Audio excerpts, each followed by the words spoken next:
So, intelligence. For many, this characteristic is almost the main one in life.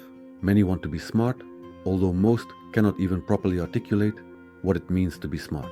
It is something different from just being well-read or having the ability to absorb information faster than others. But for now, let's not delve into the complexities of defining intelligence. In general, a smart person can achieve great heights thanks to their knowledge and skills and can become truly great. However, many do not realize that smart people also bear their own burdens and even suffer, and there are several key areas where they might encounter problems. Firstly, there is mental and emotional disorder. A study published in 2011 found a correlation between general anxiety and high IQ. That is, intellectuals tend to worry more often than others. So if you often get caught up in worrying about everything, maybe you're just smart, although I know that doesn't make it any easier for you. But what is the reason? It turns out that people with higher IQs had lower concentrations of choline in the white matter. Choline is a compound that helps produce the neurotransmitter acetylcholine, which helps regulate our mood.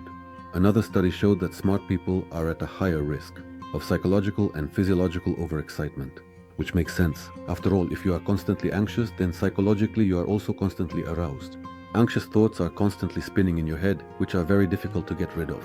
There are also possible reasons why people with high IQs have a high likelihood of developing mental illnesses.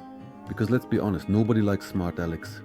Most often, people don't have a great attitude towards those who are smarter than them, because it undermines their self-esteem and makes them feel inferior to these smart individuals. Yes, some people may find another person's high intelligence inspiring and motivating, but this is not always the case, especially if a smart person starts thinking about things and categories that are simply incomprehensible to you, and all you want to do is just open a window. Moreover, thanks to a high IQ, people tend to reflect more, have better self-awareness, and often overthink. How could it be otherwise? They are also more sensitive to stress due to reduced acetylcholine production. Without a sufficient level of choline, people may develop anxiety, chronic stress, or depression, which clearly doesn't add to the desire to live. If you take into account the social pressure and scrutiny that intelligent people are subjected to, the life of a highly intelligent person may not be as fantastic as you might think. Fortunately, choline is found in common foods, like fish, eggs, and nuts. And since we've mentioned the expectations of others, it's worth talking a bit about that too.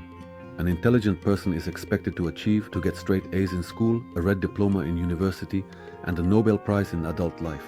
These expectations, like a woodpecker, peck at the cerebral cortex of a person who is growing and developing as an individual, being the object of high expectations that they most often strive to meet. However, as life shows, intelligence is not a guarantee of success at all. Success is a very complex and ephemeral concept. It depends on a multitude of factors, including intelligence, diligence, luck, charisma, and so on. You can be as brilliant as you like, but any fool who is persistent and self-confident enough will surpass you. And while you sit and reflect once again on whether you are capable of achieving something, that very fool will simply go ahead and do it. You will ponder each of your actions 1,000 times, you will experience each of your failures more acutely, you will devalue every minor victory, even though you will perfectly understand with your mind that significant results are formed from minor victories. Most often, such people do not allow themselves the right to make mistakes at all, which ultimately paralyzes them into inaction. And they end up in a vicious circle. You are afraid to do something, you are afraid of failure. You do nothing, you berate yourself for doing nothing, and so on. Moreover, many intelligent people exhibit a clear imbalance where their intellect is fine, but they have issues with emotional intelligence. A typical example of such a person is Sheldon from The Big Bang Theory. Many highly intelligent people simply do not understand how to behave in society, which can lead them to accidentally say or do something inappropriate. If you are one of those highly intelligent people, remember that in the end, we are all human, and mistakes are a part of our lives. Everyone messes up and everyone makes mistakes. It's normal. Only by accepting your imperfections can you ultimately achieve the success that others expect from you. But by that point, you won't care at all about the opinions of others, and you will become truly free. Also, subscribe to my Telegram channel. There's a lot of useful content for your development. Links are in the description. And subscribe, like, and hit the bell so you don't miss other interesting videos.